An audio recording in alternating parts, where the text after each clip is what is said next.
Oi, pessoal, tudo bem com vocês? No vídeo de hoje veremos curiosidades sobre a vacina. Assista o vídeo até o final. No século XVIII, Edward Jenner descobriu a vacina antivariólica, a primeira de que se tem registro. Ele fez uma experiência comprovando que, ao inocular uma secreção de alguém com a doença em outra pessoa saudável, esta desenvolvia sintomas muito mais brandos e tornava-se imune à patologia em si, ou seja, ficava protegida. Jenner desenvolveu a vacina a partir de outra doença, a cowpox, tipo de varíola que acometia as vacas, pois percebeu que as pessoas que ordenhavam as vacas adquiriam imunidade à varíola humana. Consequentemente, a palavra vacina, que em latim significa de vaca, por analogia, passou a designar todo o inóculo que tem capacidade de produzir anticorpos. A história da vacinação teve início no século XVIII, quando a varíola era a maior ameaça da humanidade. Naquela época, Edward Jenner foi responsável pelo experimento que mostrou que ao inocular uma secreção de uma pessoa com a doença em outra pessoa saudável, esta desenvolvia sintomas muito mais leves e se tornava imune. Quase 80 anos depois, a história do desenvolvimento das vacinas ganhou forças com as pesquisas de Louis Pasteur. Mas quando a vacinação ganhou força no Brasil? Para recontar a história da vacinação no país, o CONASENS, por meio do projeto Imuniza SUS, em parceria com o Ministério da Saúde, lançou a série documental Questão de Saúde sobre a história da vacinação no Brasil. São 5 episódios com cerca de 10 minutos cada, que retratam o caminho da vacina no nosso país. O primeiro episódio da série Questão de Saúde relembra a criação da vacina e o caminho que a vacinação tomou para se tornar uma paixão nacional. No ano de 1887, um jovem brasileiro chamado Oswaldo Cruz estudou no Instituto Louis Pasteur e voltou para o Brasil focado em aplicar o que aprendeu em terras francesas. Com isso, aconteceu uma mudança fundamental no sanitarismo no Brasil nos anos seguintes.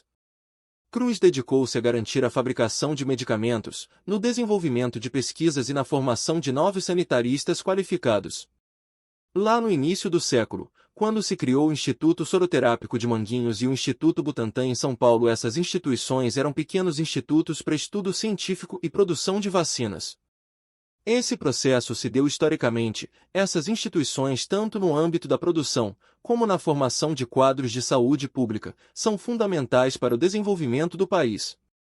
As pesquisas e intervenções de Oswaldo Cruz mudaram para sempre os paradigmas da saúde brasileira. No entanto, nos anos seguintes, ele teria de enfrentar um desafio que não havia previsto.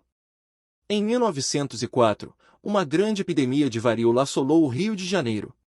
Oswaldo Cruz, que então coordenava a Diretoria-Geral de Saúde Pública, encaminhou ao Congresso Nacional uma lei que exigia a obrigatoriedade da vacinação contra a doença. No dia 4 de novembro de 1904, revoltosos armaram barricadas e entraram em diversos conflitos com a polícia carioca contra a vacinação obrigatória. O episódio ficou conhecido como a Revolta da Vacina. No Rio de Janeiro era um momento de desenvolvimento relacionado ao comércio, em especial para as elites.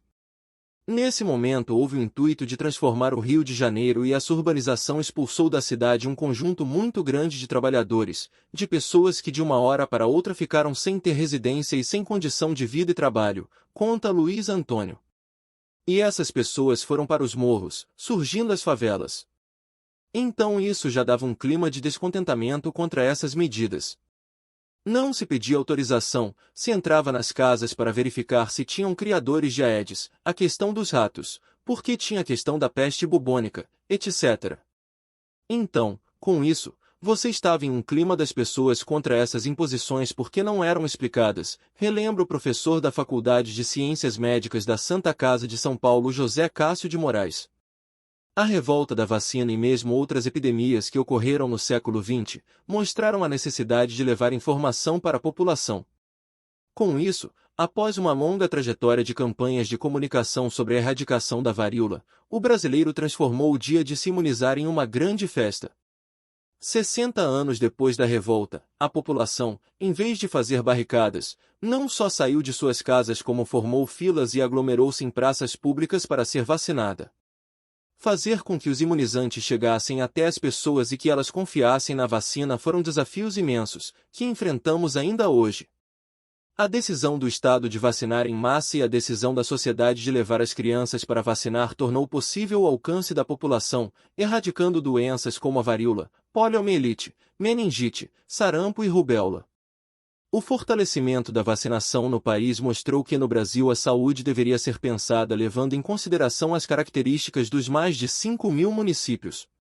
Com isso, em março de 1986, aconteceu a 8ª Conferência Nacional de Saúde.